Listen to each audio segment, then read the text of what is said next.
अस्सलाम वालेकुम। मैं अमजदुल्ला ख़ान, स्पोक्समैन एमबीटी। जैसा कि आप लोगों से वादा किया गया था कि आज मैं आपके दरमियान में लाइव आकर दो मुद्दों पर आपसे गुफ्तगू करना चाह रहा था। पहला मुद्दा ये है कि कल जो है मजलिस इत्तेहादुल मुस्लिमीन का अहिया का 65वां साल मनाया गया है और मोहम्मद खदीर ख़ान जो मेदक पुलिस के जुल्म का शिकार होते हुए जिसको मार दिया गया है उसके बारे में आपको अपडेट देने का था। पहले तो मजलिस इत्तेहादुल मुस्लिमीन के अहिया के बारे में मैं आपको बतलाना चाहता हूँ कि मजलिस इत्तेहादुल मुस्लिमीन क़ायम होकर 65 साल नहीं हुए, बहुत साल हुए। कायदे मिल्लत नवाब बहादुर यार जंग अलैहिर्रहमा हिंदुस्तान की आज़ादी से पहले जबकि यहाँ पर निज़ाम का दौर था, जब मजलिस इत्तेहादुल बैनुल मुस्लिमीन का क़याम अमल में लाया था, बाद में उसको मजलिस इत्तेहादुल मुस्लिमीन में तब्दील किया गया, बाद में उसको ऑल इंडिया मजलिस इत्तेहादुल मुस्लिमीन का नाम दिया गया। तो ये जो अहिया का ड्रामा है, ये एक नया ड्रामा है अहिया का कि इनके दादा हज़रत जब से अब्दुल वाहिद ओवैसी मजलिस के सदर बने वहाँ से इसको काउंट किया जाता है और कौम को इंटरवल के बाद से स्टोरी सुनाई जाती है, इंटरवल से पहले की स्टोरी नहीं सुनाई जाती है। यानी होना तो ये चाहिए था कि मजलिस की जो जश्न मनाया जाता है, यानी मजलिस का जो क़याम का दिन है, उस तारीख़ से जब से कायदे मिल्लत नवाब बहादुर यार जंग अलैहिर्रहमा, उसके बाद में क़ासिम रज़वी, सिद्दीक़ दक्कन क़ासिम रज़वी, उसके बाद में जो भी मजलिस के सदर बने और अब्दुल वाहिद ओवैसी, सुल्तान सलाहुद्दीन ओवैसी तक, ये पूरी तारीख़ सुनाना चाहिए था। लेकिन अक्सर ऐसा होता है कि नई नस्ल ये जो नौजवान नस्ल है, इनको ये बात नहीं मालूम है, तो उनके जहनों में यही बात डाली जाती है कि अब्दुल वाहिद ओवैसी ने मजलिस को क़ायम किया, सालार मिल्लत ने चलाया और अब फ़िलवक़्त असदुद्दीन ओवैसी इसके सदर है, यही बताया जाता है। तो मैं मोहतरम असदुद्दीन ओवैसी साहब ने कल अपनी तकरीर में कई बातों पर रखा, तो ये कह रहे थे कि जहाँ पर मजलिस की ताकत नहीं है वहाँ पर जो है आंसू पोंछने वाला भी नहीं है। अरे 60 साल जहाँ पर मजलिस की ताकत है वहाँ पर का हाल क्या है देखिए आप। हज़ारों करोड़ रुपए के सैंक्शन की हमेशा से बात की जाती है, लेकिन पुराने शहर की हालत अगर आप देखें तो पता चलेगा कि बद से बदतर होते जा रही है। पॉल्यूशन लेवल इतना बढ़ गया है पुराने शहर में कि आपको अंदाज़ा नहीं कर सकते कि हर घर में 5 अफराद तो बीमार है। अगर 7 अफराद है तो 5 अफराद जो है लंग्स की बीमारी से बीमार है, नेक का प्रॉब्लम है गड़ों की वजह से। यानी आज जो असदुद्दीन ओवैसी ये कह रहे हैं कि हमने जमात को हज़ारों करोड़ रुपए की जमात बनाया, ये गलतफहमी का शिकार है, कौम को गलत न्यूज़ दे रहे हैं। जिस वक़्त मजलिस के ऊपर पाबंदी लगी थी आज़ादी के बाद से, तो दारुस्सलाम एक दारुस्सलाम नहीं था, बल्कि मजलिस के पास जब पुराना जो हैदराबाद था, हैदराबाद स्टेट में जो मजलिस थी, 20 रियासत हुआ, 20 स्टेट हुआ करते थे। हैदराबाद की रियासत में 20 डिस्ट्रिक्ट आते थे। 20 डिस्ट्रिक्ट जहाँ पर जो गुलबर्गे से लेकर आपके उस्मानाबाद लातूर तक जो इलाका आता था, 20 दारुसलाम हुआ करते थे, 18 दारुसलाम थे और हर दारुसलाम को 200 एकड़ ज़मीन थी। तो मजलिस इत्तेहादुल मुस्लिमीन कोई गरीब जमात नहीं थी। इसके क़याम के जब से मजलिस इत्तेहादुल मुस्लिमीन जो है एक मालदार जमात थी, और आज आकर ये कहना कि हमने ये किया हमने वो किया, ये सब सारी गलत बातें हैं। Deccan medical college, Deccan engineering college, ये सिर्फ़ और सिर्फ डॉक्टर विज़ारत रसूल ख़ान की सोच है। जिस वक़्त नादेंडला भास्कर राव चीफ मिनिस्टर बने थे, ये तमाम एमएलएस कई लोगों को मालूम नहीं दारुसलाम ये आपके इंजीनियरिंग कॉलेज और मेडिकल कॉलेज। तो मैं थोड़ा उसमें वाज़े करना चाहता हूँ कि एन.टी. रामाराव का पीरियड था। एन.टी. रामाराव ने ये चारों एमएलएस को, ख्वाजा अबू सईद जो याकूतपुरे के एमएलए थे, और हमारे कारवान से सैयद सज्जाद साहब एमएलए थे, डॉक्टर विज़ारत रसूल ख़ान साहब आपके आसिफ नगर के एमएलए थे, गाजी मिल्लत चंद्रायन गुट्टे के थे, चार मीनार से सुल्तान नहीं चंद्रायन गुट्टे से गाजी मिल्लत अलहाज मोहम्मद अमानुल्लाह ख़ान, चार मीनार से सुल्तान सलाहुद्दीन ओवैसी, ख्वाजा अबू सईद याकूतपुरे से, कारवान से बाखर आगा साहब एमएलए थे। चारों एमएलएस को काले पानी की सज़ा में भेज दिए थे अंडमान निकोबार आइलैंड में। रात रात तख्ता पलट हुआ। इंदिरा गांधी गवर्नर रामलाल, यहाँ पर गवर्नर रामलाल थे आंध्र प्रदेश में, और नादेंड्ला भास्कर राव को रातें रात चीफ मिनिस्टर बनाया गया। और ये 5 MLA का, क्योंकि डॉक्टर विजारत रसूल खान को गिरफ्तार नहीं किया गया था, तो डॉक्टर विजारत रसूल खान जो है यहाँ के MLA थे आसिफ नगर के, उनको गिरफ्तार नहीं किया गया था। तो नादेंड्ला भास्कर राव चीफ मिनिस्टर उनसे बात करने के लिए बुलाए और बोले कि मजलिस की तायीद हमको देना चाहिए। तो विजारत रसूल खान ये शर्त रखे थे कि मेडिकल कॉलेज देना और इंजीनियरिंग कॉलेज देना। जिस वक्त इन MLAs को वापस छुड़ा कर लेकर आए, वहीं अपने दफ्तर CM के ऑफिस में बैठकर एक पेपर पे एप्लीकेशन दिए और उनका परमिशन मिल गया था। जब सुल्तान सलाहुद्दीन ओवैसी और दीगर MLAs को हेलीकॉप्टर से वापस लाए, बेगमपेट एयरपोर्ट से हैदरगुड़ा घर पर लाए जुलूस की शक्ल में, मैं भी उसमें मौजूद था। जब विजारत रसूल खान जाकर सुल्तान सलाहुद्दीन ओवैसी को फ़ाइल पेश किए तो फ़ाइल उठाकर मुंह पे फेंक दिए, बोले कि ये कॉलेजेस कौन चलाएगा। बाद में ये कॉलेजेस को जो है इसका एफिलिएशन फिर से NT रामाराव जब चीफ मिनिस्टर बने तो ये कॉलेजेस का एफिलिएशन रोक दिए थे। तो ये विजारत रसूल खान अपने 30 प्रॉपर्टीज़ को गिरवी रखते हुए, यानी एज ए गारंटर रखते हुए कॉलेज का परमिशन लेकर आए और 1 साल तक कॉलेज चलाए। बाद में खान लतीफ़ खान दिलीप कुमार से बात करके, दिलीप कुमार NT रामाराव से बात करके इस कॉलेज का एफिलिएशन दिलाए, NOC दिलाए। तो ना तो उसमें अकबरुद्दीन ओवैसी का कोई रोल था, ना तो उसमें असदुद्दीन ओवैसी का कोई रोल था। आज अकबरुद्दीन ओवैसी दारुसलाम के दामन में, वो पाक ज़मीन दारुसलाम जहाँ पर हमारे आबा अजदाद ने अपनी सरों की कुर्बानी दी और अपनी इज़्ज़तों को लूटने से बचाने के लिए वहाँ पर ठहर कर नारे तकबीर की गूंजें लगाई, वहाँ पर ठहर कल पाक सरज़मीन पर फेकम फाक चल रही थी कि हमने कॉलेज क़ायम किया, हमने वो किया। बेटा, आपने कुछ नहीं किया। मेडिकल कॉलेज, इंजीनियरिंग कॉलेज, ये जो है डॉक्टर विजारत रसूल खान की देन है। और ITI जो दारुसलाम में क़ायम किया गया था, वो सिर्फ़ और सिर्फ गाज़ी मिल्लत अलहाज मोहम्मद अमानुल्लाह खान की देन है। कई लोग ये भूल जाते हैं। कल असदुद्दीन ओवैसी एक बात कह रहे थे कि कोई शिफाली का जिक्र कर रहे थे कि कोई ये ख़वातीन शिफाली कई ज़माने से दारुसलाम में आकर बैठते हैं, मजलिस के रुफ़क़ा से बात करते हैं और सालार मिल्लत के ऊपर PhD किए हैं, मजलिस के ऊपर कई की थीसिस लिखे हैं। तो वो शिफाली को ये याद है कि सुल्तान सलाहुद्दीन ओवैसी की शादी के दिन रात में, यानी उनकी सुहाग रात के दिन जो है, एक टेलीफ़ोन आता है और वो अपनी दुल्हन को छोड़कर जो है गोलकुंडा किले, कहीं फिसाद होता है, लाड़ बाज़ार में चले जाते हैं। वो शिफाली को ये याद नहीं है कि 11 महीने जब मजलिस इत्तेहादुल मुस्लिमीन पर पाबंदी लगाए थे तो फ़ख्र मिल्लत अब्दुल वाहिद ओवैसी और सुल्तान सलाहुद्दीन ओवैसी को जेल में डाल दिया गया था। तो 11 महीने दारुसलाम को खोलकर, दारुसलाम तो कुफल था, दारुसलाम को खाली गेट में अंदर जाने की इजाज़त थी, बिल्डिंग को ताला मार दिया गया था। आज जो इंजीनियरिंग कॉलेज है, जितने लोग दारुसलाम को जाते हैं, वो इंजीनियरिंग कॉलेज के सामने एक नीम का झाड़ है, एक बड़ा इमली का झाड़ है, वहाँ पर झाड़ के नीचे बैठकर यही गाज़ी मिल्लत अलहाज मोहम्मद अमानुल्लाह खान 11 महीने बहैसियत मजलिस इत्तेहादुल मुस्लिमीन के कारगुजार सदर की हैसियत से अंजाम दिए। और रोज़ाना जाकर जेल में, मशीराबाद की जेल में अब्दुल वाहिद ओवैसी से मुलाकात किया करते थे और सुल्तान सलाहुद्दीन ओवैसी से मुलाकात किया करते थे। वो शिफाली से मैं भी मिलना चाहता हूँ कि आप जो है सिर्फ़ आधी हिस्ट्री क्यों लिख रहे हैं। हो सकता है कि शिफाली को ये सब बातें मालूम होंगी, लेकिन किसी के दबाव में उन्होंने मजलिस की तारीख़ को तोड़ मोड़ कर पेश किया गया।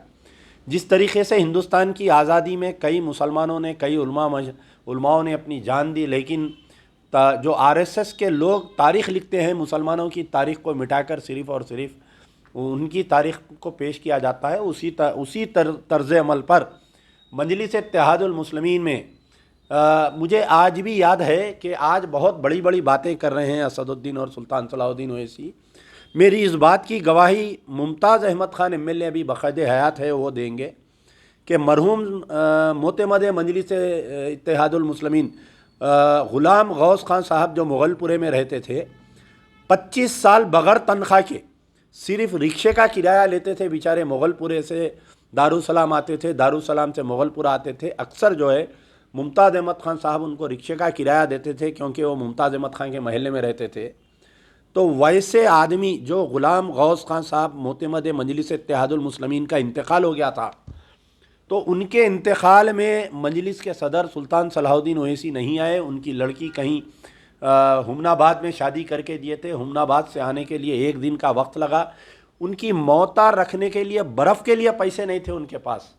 यही जब गाज़ी मिल्लत को मालूम हुआ, अमानुल्लाह खान साहब को, मुमताज़ खान साहब से कहे, मुमताज़ खान साहब जाकर उस मोहता में 200 रुपये उस वक़्त में देकर बर्फ़ मंगाए और पलंग मंगाए, उनकी मोहता का इंतज़ाम किए। तो आप अपने आबा अजदाद को कैसा याद कर सकते हैं असदुद्दीन ओवैसी? आप मजलिस की तारीख़ से वाकिफ़ नहीं है। आपका तो पालन पोषण लंदन में हुआ, आपके भाई का पालन पोषण जो है कभी मेडिसन के नाम पे गुलबर्गे में, कभी अमेरिका में, कभी लंदन में हुआ आप लोगों का पालन पोषण। तो आपको मजलिस की तारीख़ नहीं मालूम है। असदुद्दीन ओवैसी ने एक बात कही कल के मरहूम गौस के बारे में जो बात कही है, मैं उसका आईनी शाहिद हूँ। बल्दिया का इजलास चल रहा था, मुझे एक फ़ोन आया कि मांगोड़ बस्ती में जो है आसिफ नगर में फिसाद हो गया है और उस वक़्त का एमएलए नागेंद्र था, अभी भी नागेंद्र बक़ैद हयात है, ज़िंदा है और एमएलए है। उन्होंने फिसादात के दौरान जिस मुकाम पर नागेंद्र थे और सामने जो है गौस कौन थे कि गौस जो है मजलिस की खिदमत के लिए उन्होंने शादी भी नहीं किए, दिन और रात जो है दारुस्सलाम में रहते थे, खिदमत करते थे। उनको काउंसलर के टिकट से भी महरूम कर दिया गया था। कई मरतबा वो काउंसलर का टिकट पूछे, उनको नहीं दिए। लेकिन फिसादात में नागेंद्र के इशारे पर, मैं ऑन रिकॉर्ड बोल रहा हूँ ये बात, मैं नागेंद्र के इशारे पर गौस को गनेटा डाल के मार दिया गया, शहीद कर दिया गया। वो गौस जिसको मजलिस का जो एक सिपाही था, कल असदुद्दीन ओवैसी गौस के बारे में कह रहे थे, तो मैं असदुद्दीन ओवैसी से सवाल करना चाहता हूं कि असदुद्दीन ओवैसी, क्या तुमको शर्म नहीं आई कि गौस के खातिल से तुमने हाथ मिलाया? गौस के खातिल आज जो पार्टी में टीआरएस में तुम उसका साथ दे रहे हो, तुम कम से कम टीआरएस का साथ देते वक्त बोलना था, साहब तुम्हारे पास ये नागेंद्र है, हम नागेंद्र से हाथ नहीं मिला सकते। तुम्हारे भाई यासिर अरफात गौस के साथ प्लाटिंग का कारोबार है, ज़मीनात के कारोबार है। तो जहाँ पर गौस को याद करे मगरमच्छ के आंसू रोए कल असदुद्दीन ओवैसी, गौस को याद करे, ग़ुलाम गौस खां को भूल गए। शिफाली को याद करे, वो गाज़ी मिल्लत जिसको तुम चाचा चाचा कहते थे बचपन में, तुम और अकबरुद्दीन ओवैसी। याद करो वो दिन जिस वक़्त अकबरुद्दीन ओवैसी की मोटरसाइकिल से किंगोटी पर टक्कर होकर एक ज़ईफ़ खातून का इंतकाल हो गया था और डीसीपी राजया कोई डीसीपी था, पूरे घर को घेर लिया था। सुल्तान सलाहुद्दीन ओवैसी दिल्ली में थे। रात के 2 बजे जो है सुल्तान सलाहुद्दीन ओवैसी की अहलिया बाखर आगा को और अमानुल्लाह खान को फ़ोन किए।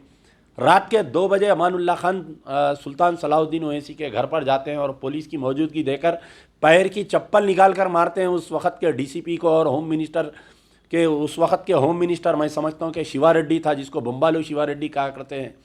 उस शिवा रेड्डी होम मिनिस्टर को फ़ोन करके रात में गालियाँ देते हैं, बोलते हैं कि मेरे सालार के घर पे पुलिस कैसा आती है, बच्चे से गलती हुई, मैं सुबह लाकर सरेंडर कराऊंगा। तो वो चीचा को भूल गए असदुद्दीन और अकबरुद्दीन। ठीक है, अमानुल्लाह खान को भूल गए। कल इब्राहिम बिन अब्दुल्ला मस्कती को तो याद करना था। 35 साल 40 साल इब्राहिम बिन अब्दुल्ला मस्कती का दूध पीकर बड़े हुए दोनों बच्चे। रोज़ाना मरहूम सैयद आबेदी और सैयद हमारे जैदी साहब जो स्टैंडिंग कमेटी के साबिक़ा चेयरमैन थे, मरहूम सैयद आबेदी, रोज़ाना उनका घर सुल्तान शाही में था। सुल्तान शाही में एक पुरानी वेस्पा से इब्राहिम बिन अब्दुल्ला मस्कती के घर पर आते थे, वहाँ से दूध लेकर रोज़ाना जाकर सुल्तान सलाहुद्दीन ओवैसी के घर पे सुबह 2 लीटर और शाम में 2 लीटर दूध दिया करते थे। जिसका दूध पी के बड़े हुए बच्चे, वो चिच्चा को कल भूल गए। 65 साल का जश्न मनाए, इब्राहिम बिन अब्दुल्ला मस्कती को भूल गए। ठीक है, गाज़ी मिल्लत अलहाज मोहम्मद अमानुल्लाह खान से तुम्हारे को नफ़रत है, उनको भूल गए। मौलाना सैयद बाखर आगा को तो याद रखना था कल। वो मौलाना बाखर आगा जिसकी गोद में बैठकर अकबरुद्दीन ओवैसी ने तकरीर सीखा, जिसकी गोद में बैठकर अकबरुद्दीन ओवैसी ने हर चीज़ सीखा।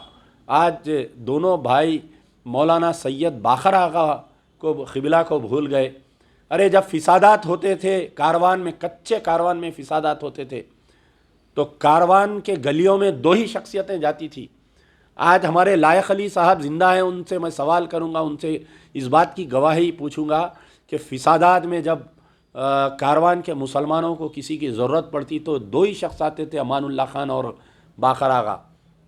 बन्नाके पर फिसाद हुआ, मजलिस के सदर को गोली मार दी गई, 3 घंटे तक कोई लाश उठाने वाले नहीं थे। यही बाकर आगा और यही अमानुल्लाह खान ईदी बाज़ार जाकर बन्नाके से जो फायरिंग हुई थी, ईदी बाज़ार में जो मजलिस के सदर थे, जो गुम्बद की मस्जिद है उस मस्जिद की कमेटी के भी सदर थे, उनकी लाश को उठाने वाला कोई भी नहीं था। सिर्फ 2 शख्सियतें गए और 65 साला जश्न में असदुद्दीन अकबरुद्दीन वो शख्सियतों को भूल गए जिसको गोली मारकर शहीद कर दिया गया था मजलिस के। और क्या क्या बातें याद दिलाऊं, वो शेफाली को मैं मिलना चाह रहा हूं कि आपने मजलिस की तारीख सिर्फ अवैसी प्राइवेट लिमिटेड के ऊपर लिखी है, मजलिस इत्तेहादुल मुस्लिमीन पर कोई तारीख नहीं लिखी गई है। असदुद्दीन ओवैसी को कल जो है कई लोग याद आ गए। मेरे पास एक मैगज़ीन है कि आज जो है हज़ारों करोड़ रुपए की, आप असदुद्दीन ओवैसी का घर देखें तो पता चलेगा कि कम से कम एक 200 करोड़ का मकान है। अकबरुद्दीन ओवैसी का घर देखें तो पता चलेगा कम से कम एक 200 करोड़ रुपए की इनकी जायदादें हैं ज़ाती। और बार बार असदुद्दीन ओवैसी ये कह रहे थे कि मेरे ज़ाती सरफे से, मेरे ज़ाती सरफे से, मेरे ज़ाती सरफे से। मैं पिछले कई सालों से पूछ रहा हूँ कि आपका कारोबार क्या है, आपका ये आपकी इनकम क्या है जो आप आपके ज़ाती सरफे से स्कूल की बिल्डिंग बनाएं।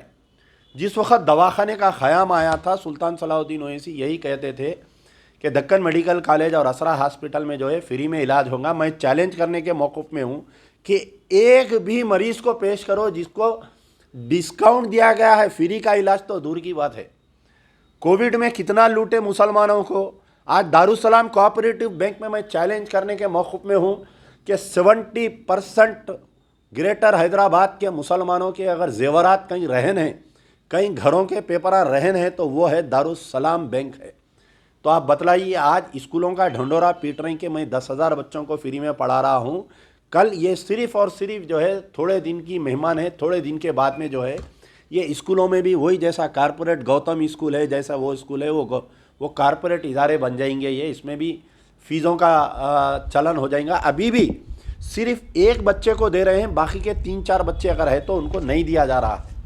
ये रही स्कूलों की तारीख। मेरे पास एक मैगज़ीन है, मोहतरम Asaduddin Owaisi, Akbaruddin Owaisi, the news magazine, April 2014 की मैगज़ीन है। मैं ज़्यादा आपको तकलीफ़ नहीं देना चाह रहा था, लेकिन आपकी जो फेकम फाक तकरीर है उसके ऊपर है, high court confirm late Salar a land grabber in 2007, defence land was grabbed. ये एक लंबी तवील तारीख़ है कि सुल्तान सलाहुद्दीन ओवैसी को हाई कोर्ट ने लैंड ग्रैबर करार दिया था।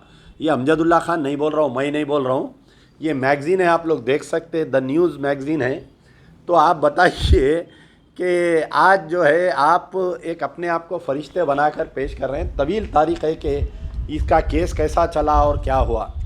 असदुद्दीन ओवैसी कल कहे कि हम उन शुहदाओं के साथ हैं, तो मैं उनसे जानना चाह रहा हूँ कि कल आले इनकाउंटर का जिक्र करे। असदुद्दीन ओवैसी एक जिक्र करते हुए कहे कि जुनैद और नासिर को जो काटमिका के हरियाणा शहर में मार दिया गया, मैं वो बदबख्त हूँ, मैं वो हूँ कि मैं उनके मकान पर गया और वहाँ पर जाने पर जुनैद के 7 बच्चे मेरे से सवाल करे कि असदुद्दीन ओवैसी कि हमारा क्या होगा बोलकर। जुनैद के घर वाले बच्चे इनसे सवाल करे। जुनैद का एक भाई जो पागल है, उसके भी 6 बच्चों की जिम्मेदारी जुनैद पर थी। नासिर जो शहीद हुआ उसको भी कौन देखेंगे। तो मैं आज असदुद्दीन ओवैसी से ये सवाल कर रहा हूँ कि मुस्तफ़ाउद्दीन, शेख मुस्तफ़ाउद्दीन को जिसको आर्मी गैरिसन में ज़िंदा जलाकर मार दिया गया, उसके ये शेख मुस्तफ़ाउद्दीन है। असदुद्दीन ओवैसी आज शेख मुस्तफ़ाउद्दीन की वालिदा और शेख मुस्तफ़ाउद्दीन की बहन और भाई, ये तेलंगाना अलग होने के बाद में, मैं अभी इसकी तारीख़ बोलूँगा आपको,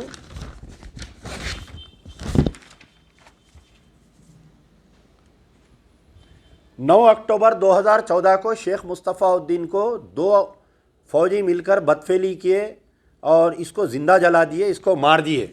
असदुद्दीन ओवैसी जुनैद के बच्चे नहीं बल्कि मुस्तफ़ाउद्दीन की वालिदा आपसे सवाल कर रही है कि मेरे बच्चे का कसूर क्या था, मेरे बच्चे को किसने मारा। और उसको 9 अक्टूबर 2014 से लेकर आज 2023 आ गई, 9 साल से इंसाफ नहीं मिला। 9 साल से एक्सग्रेशिया नहीं मिला, तो आज तुम जो है आलेर इनकाउंटर की बात कर रहे हैं। ठीक है, ये वाक़या मुस्तफ़ाउद्दीन का हो गया। आलेर इनकाउंटर का आप जिक्र करें तो आलेर इनकाउंटर में जिन 5 लोगों को मार दिया गया,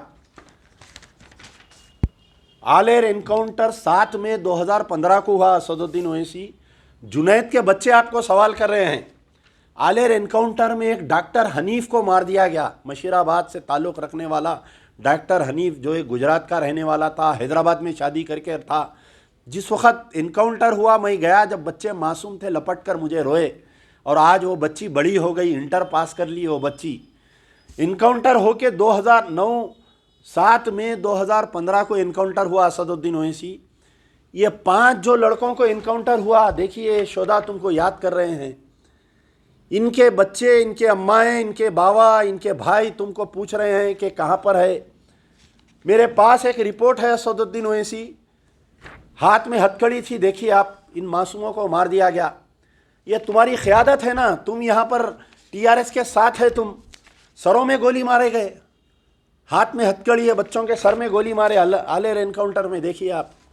तो कल असदुद्दीन ओवैसी मगरमच्छ के आंसू रोते हुए कहे कि हम जो है आलेर एनकाउंटर के सैयद वक़ारुद्दीन, मोहम्मद अमजद, मोहम्मद जाकिर, डॉक्टर हनीफ और एज़हार ख़ान, इनको जो है मार दिए। और ये जो बच्चे अक्यूज़ थे 2-3 केसों में, इसमें टोटल 11 जने थे, 5 को मार दिए, बाकी के 6 जने बाइज्जत बरी हो गए अदालतों से। ये अमजदुल्ला ख़ान जो है नेशनल ह्यूमन राइट्स कमीशन में एक पिटीशन डाला था। 29/7/2020 को असदुद्दीन ओवैसी, 29/7/2020 को नेशनल ह्यूमन राइट्स कमीशन का फ़ैसला आया। ये मेरे नाम से दरख्वास्त है, देखिए, टू अमजदुल्ला ख़ान बोलकर।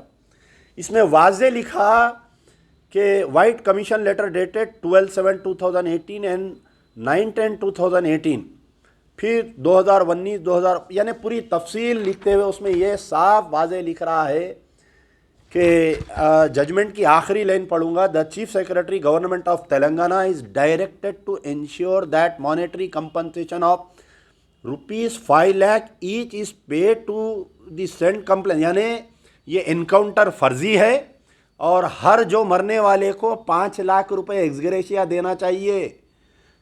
ये जो पुलिस ऑफिसर जिम्मेदार थे उनकी तनख्वाहों में से काट कर। मोहतरम असदुद्दीन ओवैसी, अकबरुद्दीन ओवैसी, कल तो बहुत फेकम फाक करे, लेकिन यहाँ पर जहाँ पर तुम्हारे को जुनैद, नासिर, काटमिका के याद आए, वहाँ पर आलेर इनकाउंटर की ये NHRC की रिपोर्ट है। आज की तारीख तक ये रिपोर्ट आप अमल नहीं करें। आप KCR से एक मरतबा नहीं मिले, आप DGP से एक मरतबा नहीं मिले, आप चीफ सेक्रेटरी से एक मरतबा नहीं मिले। Election to election, assembly to assembly, हर असेंबली में आलेर एनकाउंटर, वो भी मेरी ज़बरदस्ती से, अमजदुल्ला ख़ान की ज़बरदस्ती से ये आलेर एनकाउंटर का मसला बोलते दोनों भाई मजबूर होके। तुम बोल रहे मेरी मजबूरी से राजस्थान का चीफ मिनिस्टर वहाँ पर गया। अभी भी वक्त है असदुद्दीन ओवैसी, आप अगर ये आपके पास ये रिपोर्ट नहीं है तो मैं आपको ये रिपोर्ट देने के लिए तैयार हूँ। निज़ामाबाद के शेख मुस्तफ़ाउद्दीन को 8/11/2017 एक निज़ामाबाद में एक बच्चा था शेख मुस्तफ़ाउद्दीन, उस बच्चे को उठाकर जो है ले जाकर उसको शेख मुस्तफ़ाउद्दीन शेख हैदर, निज़ामाबाद का एक बच्चा था, शेख हैदर को ले जाकर जो है चोरी के इल्ज़ाम में, जैसा हाल ही में मोहम्मद खदीर ख़ान को जैसा मारा गया है, वैसा ही शेख हैदर को ले जाकर शक की बिना पर लेके जाके उनको मार दिए। तो आलेर एनकाउंटर का अभी तक इंसाफ नहीं मिला। और आपके 2 अहम बातें और एक है कि मुस्तफ़ाउद्दीन यानी शेख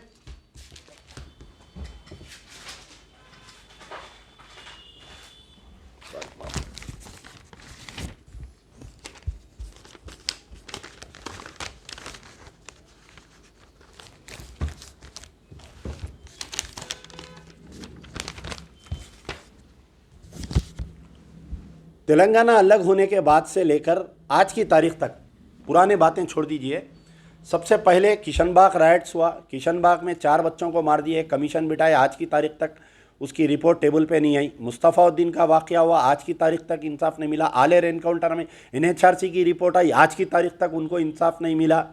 वरंगल में एक मुजफ्फरनगर के साकिन को यही क्वेश्चनिंग के बहाने ले जाकर वरंगल पुलिस की टार्चर से उसका दम टूट गया, उसको आज तक इंसाफ नहीं मिला। आपके शेख हैदर निज़ामाबाद में उसको ले जाकर मार दिए, आज की तारीख तक उसको इंसाफ नहीं मिला। और कल असदुद्दीन ओवैसी जो है 65 साला जश्न मनाए। बड़े अफसोस की बात है कि असदुद्दीन ओवैसी 65 साला जश्न में जो है अहम लोगों को भूल गए सबको।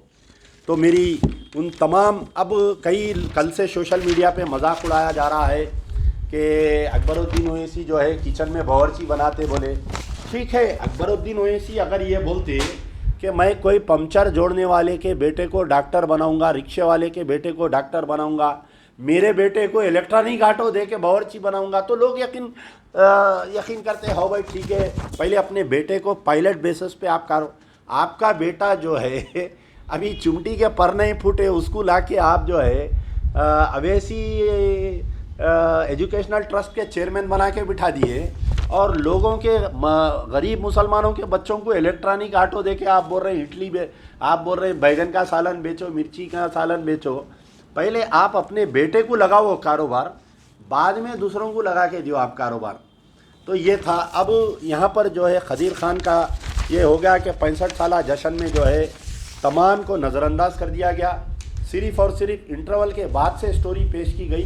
अब मैं जो है मोहम्मद खदीर खान जो मेदक पुलिस के जिनको मार दिया गया है, थोड़ा मैं उसकी तफसील सुनाते हुए चलूं कि 29 जनवरी को मोहम्मद खदीर खान को गिरफ़्तार किया गया। 2 फरवरी को हुसैनी अलम से मेदक पुलिस आकर उनको गिरफ़्तार करी। 2 फरवरी को इनको RDO के सामने पेश किया गया ज़ख्मी हालत में। 2 फरवरी से लेकर 7 फरवरी तक हाउस अरेस्ट रखा गया, और 8 फरवरी को इनको गवर्नमेंट हॉस्पिटल में एडमिट किया गया। 9 फरवरी को मैं ट्वीट करने के बाद में ये मसला जो है मंजर आम पर आया। 10 फरवरी के दिन वहाँ की मुकामी जो सुप्रिटेंडेंट ऑफ पुलिस थी प्रिया दर्शनी, उन्होंने एक प्रेस स्टेटमेंट दिया टाइम्स ऑफ इंडिया और क्रॉनिकल में कि हमारे मातहत ओहदेदारों ने किसी ने ऐसा मारा नहीं, यानी क्लीन चिट दे दिया। अब मैं असदुद्दीन ओवैसी से यह सवाल कर रहा हूँ कि 8 फरवरी से लेकर 16 फरवरी यानी 6 फरवरी से लेकर 16 फरवरी तक 3 हॉस्पिटल्स में था।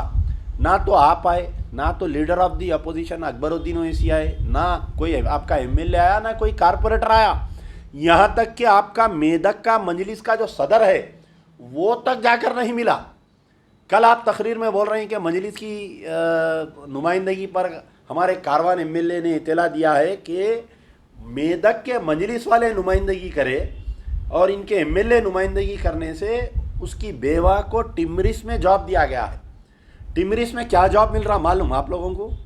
टेम्पररी तौर पे कंट्रैक्ट बेसिस 11 महीने तक ही जॉब रहता, 11 महीने के बाद में उस जॉब का कोई गारंटी नहीं है। वो टिमरिस का जो स्कूल है या हॉस्टल है उसके अंदर हमारे शफीउल्लाह IFS, ये अखबारी रिपोर्ट देखने के बाद में शफीउल्लाह IFS जो डायरेक्टर है टिमरिस के, जो चेयरमैन है, उन्होंने कलेक्टर से मुतालबा करे कि हम ये लेडी को जो है स्कूल में नौकरी देने के लिए तैयार है। तो वहाँ पर सिर्फ 11 महीने का टेम्पररी जॉब। और असदुद्दीन ओवैसी कल ये बोल रहे हैं कि हम एहतजाज करेंगे, हम उनको कंपनसेशन देंगे। अरे भाई, आप कंपनसेशन देने में देर क्यों कर रहे हैं? कितनी देर लगती? मेदक को जाने के लिए क्या पासपोर्ट वीज़ा की ज़रूरत है क्या? बताइए। कल मैं उसकी बेवा को दारुसलाम को भिजाता हूँ, एक 25 लाख रुपए का ऐलान करो, आप ऐलान करो। कल ही भिजाता हूँ मैं दारुसलाम को, वहाँ के मेदक के लोगों को लेके मैं भिजाता हूँ। तो जो कल असदुद्दीन ओवैसी का ऐलान है ना, ये मुसलमानों के गुस्से को ठंडा करके मकर और फरेब का ऐलान है। असदुद्दीन ओवैसी अब तक खामोश थे, कल बोलते ना, बच्चा बोला नहीं बोला, मुंह खोला बोला तो बोला अम्मा मरो बाबा मरो बोला। तो कल बच्चा ये बोला कि टिमरिस में हम जॉब दिला रहे हैं हमारी वजह से, हमको नहीं चाहिए वो टेम्पररी जॉब, हमको नहीं चाहिए वो सस्पेंशन, हमको क्या चाहिए? असदुद्दीन ओवैसी जैसा इलेक्शन में केसीआर की तायद करने के लिए पूरे उलमा मशाइखीन की टीम ले जाकर तायद करे थे ना, ऐसा पूरी उलमा मशाइखीन की टीम लेकर जाइए, चीफ मिनिस्टर कने बैठिए, 302 के मुकदमे में ये चारों officer, circle inspector, sub inspector, 2 कांस्टेबलों को गिरफ्तार करवाइए। जब तक उनकी गिरफ्तारी नहीं होती, चीफ मिनिस्टर कैंप ऑफिस से आप बाहर मत आइए, आप वहीं बैठिए, 1 टाइम की नहीं, 2 टाइम की नहीं, 3 टाइम की बिरयानी खाइए, वहीं बैठिए। आप बोल दो सीएम साहब हम नहीं जाते इस घर में से जब तक इनकी गिरफ्तारी अमल में नहीं आती। ये कोई जज्बाती तकरीर करके मुसलमानों को बेवकूफ़ नहीं बना सकते। मैं असदुद्दीन ओवैसी आपकी तकरीर के नीचे के पूरे कमेंट्स पढ़िए। कल सारे जब आप खदीर का वाक़या सुना रहे थे तो सारे लोग लिख रहे थे कि आप अमजदुल्ला खान की ज़बरदस्ती से बोल रहे हैं बोलकर, और सारे कमेंट्स में पढ़िए। अवाम रिजेक्ट कर दी कल आपका टमरीज का जवाब, अवाम रिजेक्ट कर दी आपके जो मगरमच्छ के आंसू है, अवाम रिजेक्ट कर दी कल। मैं मोहतरम आपसे गुजारिश कर रहा हूँ कि आप पूरे कमेंट्स पढ़िए। सोशल मीडिया आप बहुत देखते, जब भी गाड़ी में सफ़र करते सोशल मीडिया देखते रहते, अमजदुल्ला खान के पेज पे क्या आया देखते रहते। आपकी तकरीर जो भी चैनल वाले जो भी पेजा वाले डाले ना, उसमें नीचे कमेंट्स पढ़िए, आवाम की नफ्स को जानिए आप। वो दिन दूर नहीं कि जिस तरीके से शिवसेना के 54 MLA रातें रात गायब हो गए, आपके भी पूरे वोटर रातें रात गायब हो जाएंगे। तो रही बात ये, और एक फैक्ट फाइंडिंग कमेटी आई थी कुछ दिन पहले, जो है एक फैक्ट फाइंडिंग कमेटी, बेहतरीन रिपोर्ट है, मैं मेरे फेसबुक पर डाला हूँ कि इसमें जो है हमारे खालिदा परवीन जो जमात इस्लामी से है, जिनका ताल्लुक़ मुरली करनम, SQ मसूद, कृष्णा कुमारी, मंगा, दीप्ति, कनीस फातिमा, करीमा, फरीसा खादरी, नसीम सुल्ताना, गायत्री एंड फारिया, ये लोग इतने लोग मिलके पहले हुसैनी अलम गए, उसके बाद में उनके बहन और बहनवई से मिले, उनकी खाला जो खदीर की खाला के घर में जहाँ चेकिंग हुई वहाँ पर गए, फिर पुलिस स्टेशन गए वखराबाद, फिर SP के दफ्तर गए, कलेक्टर के दफ्तर गए, तीनों हॉस्पिटल्स गए, पूरे डॉक्टरों से बात करें। उसके बाद में एक तवील 7 पेज की रिपोर्ट है उनकी, ये मेरे फेसबुक पे है, ये रिपोर्ट आप लोग पढ़िए। मैं गुजारिश कर रहा हूँ हमारे असदुद्दीन ओवैसी, अकबरुद्दीन ओवैसी, बांकड़े पहलवान, बड़े बड़े तकरीरें करते तुम, मैं तख्त पे लिटा देता हूँ, तख्त पे बिठा देता हूँ, तो मैं वो बांकड़े पहलवान अकबरुद्दीन ओवैसी से गुजारिश कर रहा हूँ कि तुम ये 4 पुलिस वालों को गिरफ्तार करके बताओ। मैं आज ओपन चैलेंज कर रहा हूँ, असदुद्दीन, अकबरुद्दीन, तुम अगर वाकई सालार मिल्लत की औलाद है, सालार मिल्लत के अपने आप को जानशीन बोल रही, मजलिस के जियाले कैसे कैसे सजरा गुजरे, उनके तुम अगर जानशीन बनना चाह रही, मुस्लिम क़यादत के दावेदार है, तो मैं अमजदुल्ला खान तुमको चैलेंज कर रहा हूँ कि ये चारों, ये सर्कल इंस्पेक्टर, सब इंस्पेक्टर और दोनों कांस्टेबलों को इक़दाम कत्ल में ये कत्ल के मुकदमे में गिरफ्तार करके बतलाओ। ये अमजदुल्ला खान का चैलेंज है। ये फैक्ट फाइंडिंग रिपोर्ट पढ़ो। ये तुम असदुद्दीन ओवैसी, तुम खुद बैरिस्टर है, बार एटला करे हुए है, तुम खुद जाके बहस कर सकते हैं हाई कोर्ट में। हाई कोर्ट सो मोटो एक्शन लिया है। हाई कोर्ट 14 तारीख के दिन रिपोर्ट पेश करो बोला, 14 मार्च को उसका रिपोर्ट आने वाली है। आज की तारीख तक FIR नहीं हुआ। मालूम मुसलमानों, ये अमजदुल्ला खान का पुकारा तुम सुनो। अमजदुल्ला खान कोई दीवाना नहीं है, पागल नहीं है। अमजदुल्ला खान का दिल तड़प रहा है। अमजदुल्ला खान नहीं चाहता कि कोई मोहम्मद खदीर खान दोबारा तेलंगाना में बने। अरे अभी खदीर खान का वाक़या ठंडा नहीं हुआ। मुगलपुरे में 2 बच्चों के मार के हाथा पैना तोड़ दिए। आज की तारीख तक मुगलपुरा में FIR नहीं हुआ। पूरा मैदान आप देखे होंगे मेरे फेसबुक पे, जो पुलिस वाले मार रहे हैं, सो CCTV का रिपोर्ट है। आज तक मुगलपुरे में केस नहीं बुक हुआ। असदुद्दीन ओवैसी उसके ऊपर नहीं बोले। नारायणपेट में एक बच्चा अपने काम से वापिस आ रहा, उसको रोक के जय सिया राम बोल बोल के मारे उसको। हाल ही में एक जय सिया राम बोल बोल के मारे, नारसंगी पुलिस स्टेशन में हंगामा कर दिया। मैं जाके 6 आदमी को गिरफ्तार कराया। जब मेरे पास कोई सियासी पावर नहीं है, ना मैं MLA हूँ, ना कारपोरेटर हूँ, ना कुछ हूँ, मैं नारसंगी जाके हंगामा करके मैं गिरफ्तार करा सकता हूँ। तो तुम एक MP, 7 MLA, मरकज़े सियासी, ऑल इंडिया सदर, तुम एक 4 जनों को गिरफ्तार नहीं करा सकते? बताओ, कत्ल के मुकदमे में। कल उनकी अहलिया से बात किया मैं, बेचारी अहलिया रो रही थी, बोली कि मैं देखी असदुद्दीन ओवैसी की तकरीर, अफसोस हुआ मुझे देखकर। मजलिस के टांडूर के सदर बोली कौन है नहीं मालूम, कौन आए थे नहीं मालूम। तो ये फैक्ट फाइंडिंग कमेटी की रिपोर्ट मैं तमाम उलमा मशाइखीन से नाम से मैं सबको अपील कर रहा हूँ रोज़ाना।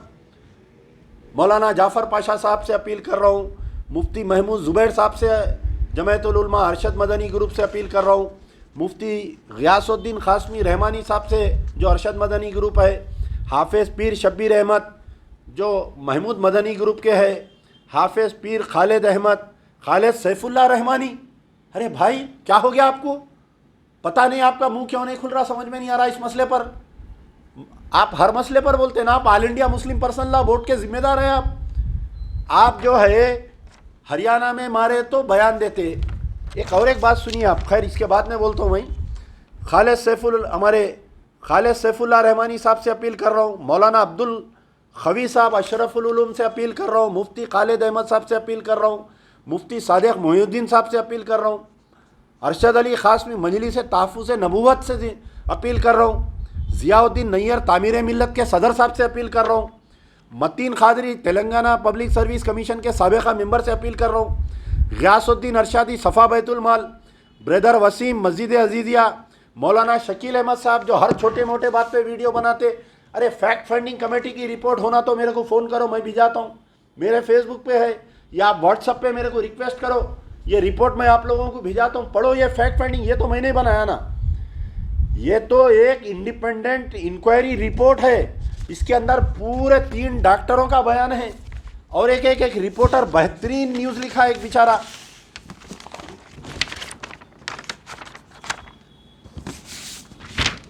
एक अजय तोमार साउथ फर्स्ट बोल के जो पढ़े लिखे बच्चे हैं, आप गूगल पे जाके सर्च करो, या नहीं तो अजय तोमर के ट्विटर पे जाके आप उसकी रिपोर्ट पढ़ो। आप ये मोहम्मद खदीर खान के इशू में तफसीली रिपोर्ट, एक डॉक्टर जो इसको एग्जामिन करा 3 हॉस्पिटलों में, पूरों का बयान है उसमें रिपोर्ट में कि कितने % इंजरीज थी, उसके गुर्दों को कितना डैमेज करा गया उसके सब। और एक बात मुसलमानों, तेलंगाना के तमाम मुसलमानों से मैं एक बात उनसे सवाल कर रहा हूँ कि हिंदुस्तान में कोई भी वाक़या पेश आता तो जो मरकज़ी मुस्लिम लीडर्स है सब बयान देते, कश्मीर में मुसलमानों पे जुल्म हुआ, दिल्ली में मुसलमानों पे राइट्स हो रही, या हरियाणा में जुल्म हो रहा, राजस्थान में जुल्म हो रहा, तो जमायतुल उलमा के 2 बड़े कायदीन मौलाना अरशद मदनी और मौलाना अरशद मदनी और हमारे महमूद मदनी साहब, ये दोनों बयान देते ना भाई। तेलंगाना में कुछ भी वाक़या हुआ तो क्यों नहीं देते भाई ये लोग? क्या तेलंगाना में मुसलमान नहीं है? ऐसा क्या असदुद्दीन ओवैसी का डर होगा ये दोनों पे देखो जो बयान नहीं देते? All India Muslim Personal Law board की जो मरकज़ी क़यादत है, कोई भी इश्यू हुआ तो बयान देते, कलकत्ते में जुल्म हुआ तो बयान देते, आपके बिहार में मुसलमानों पे जुल्म हुआ तो बयान देते, जाते एक टीम जाती बाज़ाब्ता। अब हाल ही में जो ये राजस्थान में वाक़या पेश आया, राजस्थान के 2 लोगों को जो हरियाणा में लेके जाके मार दिए, बाज़ाब्ता All India Muslim Personal Law Board का एक मरकज़ी कायदीन का वफद वहाँ जाके मुलाकात किया। तो all India Muslim Personal Law board वाले जो मरकज़ी कायदीन हैं तेलंगाना को क्यों नहीं आते? क्या हम मुसलमान नहीं हैं, हम नमाज नहीं पढ़ रही, हम कलमा गो भाई नहीं हैं? अरे तुमको असदुद्दीन ओवैसी का इतना क्या डर है all India Muslim Personal Law board को? समझ में नहीं आ रहा। तेलंगाना में तकरीबन 200 मेंबर है। तेलंगाना में, पूरे तेलंगाना स्टेट में all India Muslim Personal Law board के इजलास होता, हम उनकी मेहमान नवाजी करते। यहाँ पर all India Muslim Personal Law Board का इजलास होता, हमारे हैदराबाद के सरमाएदार उनके लिए लाल गालिन बिछा देते, 5 स्टार होटल बुक करा देते, प्लेनों के टिकटा दे के बुलाते, सब करते। लेकिन हम जब मजबूरी में रहे, हमारा जब कत्ल हो रहा, हमारी जब इज्जतें लूट जा रही, तो कभी all India Muslim Personal Law board नहीं बोलता।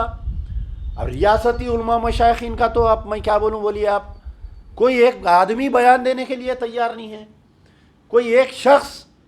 मुझे मौलाना खालिद सैफुल्लाह रहमानी से मैं बार बार अपील कर रहा हूँ, अरे मौलाना आप all India Muslim Personal Law board के आप इतने जिम्मेदार है, एक मीटिंग बुलाओ, चीफ मिनिस्टर को लेटर लिखो, आप बोलो कि मोहम्मद खदीर खान के वाक़े में अभी तक क्यों गिरफ्तारी नहीं हुई बोल के लेटर लिखो, आप एहतजाज करो, आप जाके मिलो।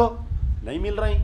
खाली जमात इस्लामी के हामिद मोहम्मद खान साहब कहाँ की एक करीमनगर में बैठे एक TRS के लीडर के घर में, वहाँ से एक बयान दे दिए कि मैं DGP से टेलीफोन पे बात करा। वाह वाह वाह वाह, क्या नुमाइंदगी हो रही देखिए आप मुसलमानों की।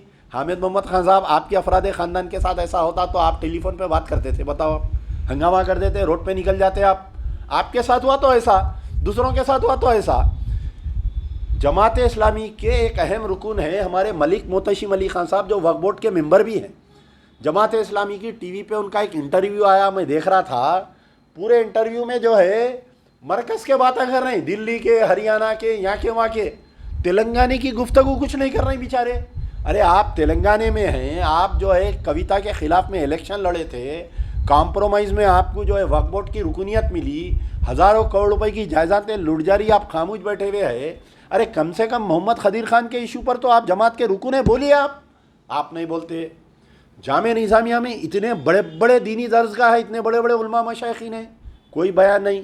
अंजुमन खादरिया में सिर्फ एक अली खादरी साहब बयान दिए, बाकी के सब लोग खामोश बैठे हुए हैं। तमाम लोगों से मेरी गुजारिश है भाई कि क्या मोहम्मद खदीर खान अपना भाई नहीं था क्या? बताओ आप, क्यों ऐसा खामोशी बैठे हुए? अरे अब तो आपके सदर साहब दे दिए ना साहब बयान, कल असदुद्दीन ओवैसी। अब तो आप लोगों का डर खौफ निकल जाना चाहिए, अब सब बयान देना। अब अरे चलो असदुद्दीन ओवैसी बोल दिए, हमारे को ग्रीन लाइट आ गई, अब हम बयान दे सकते बोल के। कल तक असदुद्दीन ओवैसी बयान नहीं दिया बोल के डर रहे थे, अब तो उन्होंने भी मगरमच्छ के आंसू रो लिए। अब आप लोग भी बोलिए। हुकूमत में मुसलमानों की साख गिरते जा रही, दिन पे दिन। कल के दिन ऐसा होगा कि रोज़ एक बच्चे को लेके जाएंगे, मारेंगे पुलिस स्टेशनों में, अगर आप लोग बयान नहीं देंगे तो मेरा ये अब ख़त्म करने से पहले हमारा मुतालबा है कि मोहम्मद खदीर खान का जब तक सिटिंग हाई कोर्ट की इंक्वायरी नहीं हुई, मैं बोलना भूल गया था, जो सैयद शहजादी नेशनल कमीशन फॉर माइनॉरिटीज़, जो मरकज़ की अक़लियती कमीशन की मेंबर है, उन्होंने आए थे आज से 2 दिन पहले तो उन्होंने एक स्टेटमेंट दिए थे कि कलेक्टर के बाजुक बैठ के ये बोले एसपी और कलेक्टर के ऐसे तो वाक़यात होते हैं, सारी हम पुलिस को ज़िम्मेदार नहीं करार दे सकते, इस वाक़े की तहक़ीक़ात करना। बाद में जब उनको हकीकत पता चली, उन्होंने कलेक्टर से ये पूछे कि आप एक्सग्रेशिया का ऐलान करें, तो मुझे नहीं मालूम, चीफ सेक्रेटरी को मालूम। एसपी को पूछे कि एफआईआर इशू हुआ, तो national commission for human rights के, कमीशन फॉर माइनॉरिटीज़ के एक मेंबर जो एक्टिंग चेयरपर्सन है, उसको जो है अभी तक भी एफआईआर की कॉपी नहीं दी है पुलिस वाले। ठीक है, भले उन्हें बीजेपी की होंगी, उन्हें कुछ होंगी, मगर आज कौन सी सीट पे है? एक मरकज़ी नेशनल कमीशन फॉर माइनॉरिटीज़ की मेंबर है वो, तो वो मेदक को आ गई, लेकिन असदुद्दीन ओवैसी मेदक को नहीं गए अभी तक। आप बताइए, क्या असदुद्दीन ओवैसी के हाथ और पैर में मेहंदी लगी हुई है जो असदुद्दीन ओवैसी मेदक को नहीं गए अभी तक? आप दिल्ली जा रही, बोल रही कि मैं वो बदकिस्मत हूँ कि जाके मैं जुनैद के 6 बच्चों से मिला और उसके एक भाई से, नीम पागल से मिला। अरे आप 2 घंटे का रास्ता नहीं जा रहे हैं, आप 200 मील दूर जाके मिल के आ रहे हैं। आप क्यों जा रहे हैं मालूम? राजस्थान को बार वहाँ पर कांग्रेस की सरकार है, कांग्रेस की सरकार बार बोल रहे हैं कि अशोक गहलोत नहीं आए अभी तक। अरे अगर कोई आप देखिए, दिशा का रेप हुआ, दिशा का मर्डर हुआ, तो चीफ मिनिस्टर आ गए, गवर्नर मैडम आ गए, महमूद अली आ गए, पूरे मिनिस्टर उसके घर पे आ गए। आप सवाल करो ना, आप गहलोत से कहीं को सवाल कर रहे हैं कि वहाँ पर जुनैद के घर पे नहीं गए बोल के। आप आपके चीफ मिनिस्टर केसीआर को सवाल करो कि अभी तक आप मोहम्मद अब्दुल खदीर की फैमिली से क्यों नहीं मिले? आप में दम नहीं है।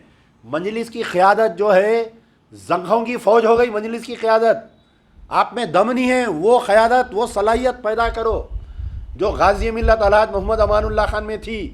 इक़्तिदार की आंख में आंख डालकर पूछते थे, चीफ मिनिस्टर वक्त के हुक्मरानों के आंख में आंख डालकर पूछते थे। आज की तारीख तक आप नहीं गए, आपके चीफ मिनिस्टर नहीं गए, आपके केटीआर साहब छोटे मोटे मसलों पे ट्वीट खेलते ना। फुटबॉल मैच हुआ तो ट्वीट करते, क्रिकेट मैच हुआ तो ट्वीट करते, फार्मूला 1 रेस हुआ तो ट्वीट करते। एक मुसलमान की जान चले गई साहब, नहीं करे ट्वीट। रिसेंटली एक डॉक्टर कोई सुसाइड करी, उन्हें एक मुसलमान को डाल दिया उसके अंदर केस में, हिंदू मुस्लिम कर दिया वो केस को। वो डॉक्टर सादिक है शायद, उसको डाल दिए केस में। उसकी फैमिली मेरे से रब्त कायम करी, हम उसका इन्वेस्टिगेशन कर रहे हैं। इंशाल्लाह हम उस डॉक्टर को मदद करेंगे, हम कानूनी मदद देंगे उसको। बच्चा इन्वॉल्व नहीं है उसमें, वो सुसाइड केस में। वो आप बताइए कि उसको डॉक्टर को जो है 30 लाख रुपए केस गिरेशिया, उसके अफराद ख़ानदान को सरकारी नौकरी आरडीओ की, और हमको क्या बैगन, हमारे को क्या मिल रहा? मोहम्मद खदीर की अहलिया को टिमरिस में 11 महीने की टेम्पररी जॉब, एक गिरेशिया नहीं। हमारे खातिलों को कोई सज़ा नहीं, उनको गिरफ्तारी नहीं। वो डॉक्टर जो सुसाइड करी, वो सुसाइड करी सो डॉक्टर नहीं के घर के अफराद ख़ानदान को 30 लाख रुपए 3 मिनिस्टर हाउस के घर पे जाते, और वो मसले को हिंदू मुसलमान बना के एक मुसलमान डॉक्टर को गिरफ्तार कर दिया उसके अंदर। तो मेरा मुतालबा है कि खदीर का मामला हम छोड़ने वाले नहीं हैं। ये आपके मगरमच्छ के आंसू रोकर आप कौम को नहीं वो कर सकते। मैं दोबारा फिर से उलमा, मशाइखीन, दानिश्वर, ह्यूमन राइट्स ऑर्गेनाइजेशन से मैं तमाम से गुजारिश कर रहा हूँ कि ये रिपोर्ट पढ़िए। फैक्ट फाइंडिंग कमेटी रिपोर्ट है, ये एक इंडिपेंडेंट रिपोर्ट है, ये इसको तफसीली पढ़िए। मेरे फेसबुक पे है, मेरे ट्विटर पे है, मेरे व्हाट्सअप, अगर किसी को होना ये रिपोर्ट तो मेरे को मेरे व्हाट्सअप पे SMS करिए, मैं ये रिपोर्ट भेजता हूँ, पढ़िए। इसकी इस रिपोर्ट की सूरत में तहकीकात होनी चाहिए, चारों को गिरफ्तार करना चाहिए, 50 लाख रुपए एक्सग्रेशिया और परमानेंट नौकरी मिलना चाहिए। टेम्पररी टिमरीज की नौकरी नहीं चाहिए हमको। अब उसकी बेवा लेती तो लेने दीजिए, मजबूर है वो बेचारी, मगर हम तो ये गवर्नमेंट के ऑफर को हम रिजेक्ट करते हैं ऑन बिहाफ ऑफ मजलिस बचाओ तहरीक। जब तक उन खातिलों को गिरफ्तार नहीं किया जाएगा, ये मगरमच्छ के आंसू बंद करिए। चीफ मिनिस्टर से जाकर मुलाकात करिए, असदुद्दीन ओवैसी, मिल के उनको गिरफ्तार कराइए। यार जिंदा सोबत बाकी।